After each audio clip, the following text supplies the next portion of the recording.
Assalamualaikum warahmatullahi wabarakatuh. Alhamdulillah wa syukurillah wa la ilaha illa wa anta subhanallahi.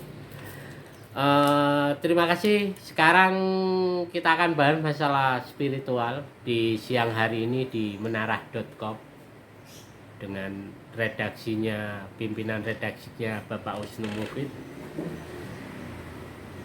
Spiritual sama dengan keyakinan kita dalam hal ketuhanan.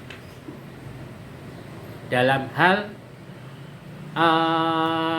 hipnoterapi namanya alam bawah sadar kita, dengan sugesti keyakinan akan adanya kebesaran alam semesta, ada kebesaran akan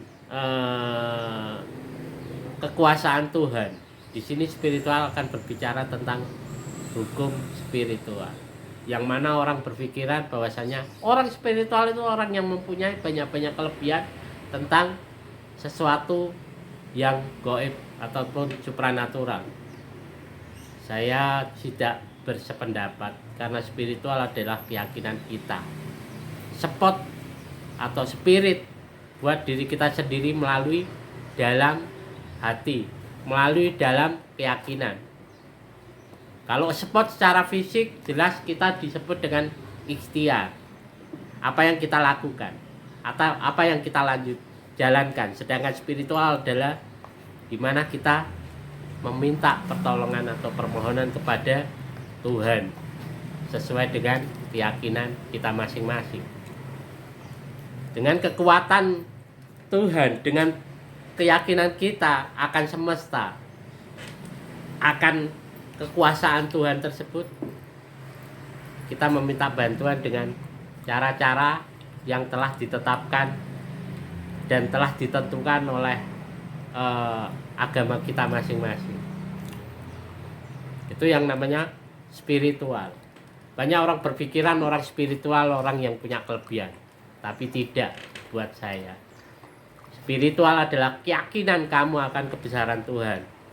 Selain ikhtiar yang kita jalukan, sport fisik itu ikhtiar, sport atau spirit dalam diri dengan keyakinan akan kebesaran Tuhan, itu spiritual yang semua orang bisa melakukannya, tapi tidak semua orang dapat tahu atau mengerti cara-caranya.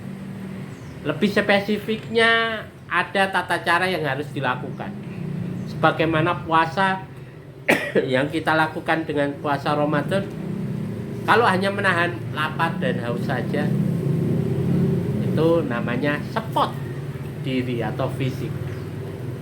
Spiritualnya adalah menahan hawa nafsu, menahan pemikiran kita, menahan keinginan kita yang terlalu berlebihan,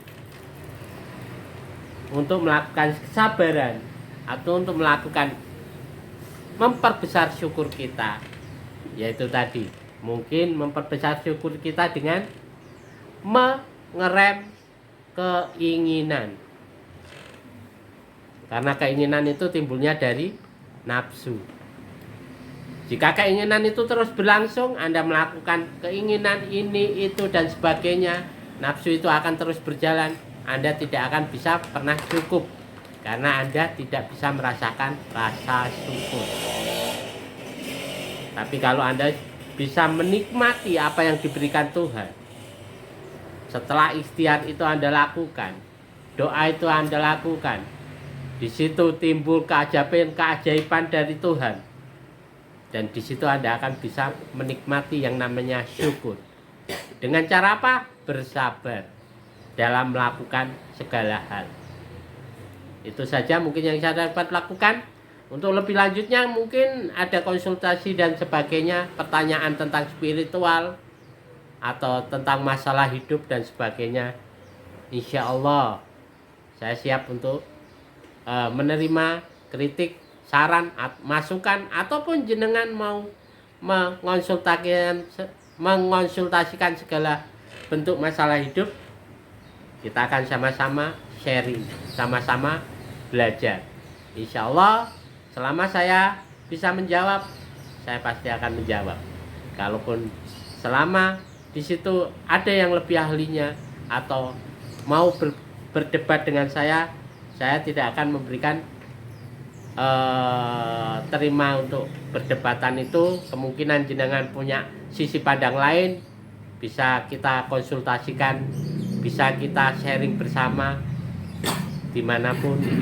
Insya Allah selama ada waktu saya siap untuk membantu. Terima kasih. Itu yang dapat saya lakukan. Hubungi nomor HP. Oke, untuk konsultasi atau pertanyaan-pertanyaan tentang spiritual, masalah hidup dan solusi secara spiritual, tata cara untuk melakukan solusi-solusi dengan cara Tuhan, hubungi saya selaku konsultan spiritual Dodi Joyo 081 331 447808. Untuk alamat rumah Simokwagahan Kuburan Gang 1 nomor 77B, harus perjanjian dulu, masalahnya saya tidak selalu ada di rumah dan saya masih ada ikatan tugas untuk bekerja. Terima kasih. Wassalamualaikum warahmatullahi wabarakatuh.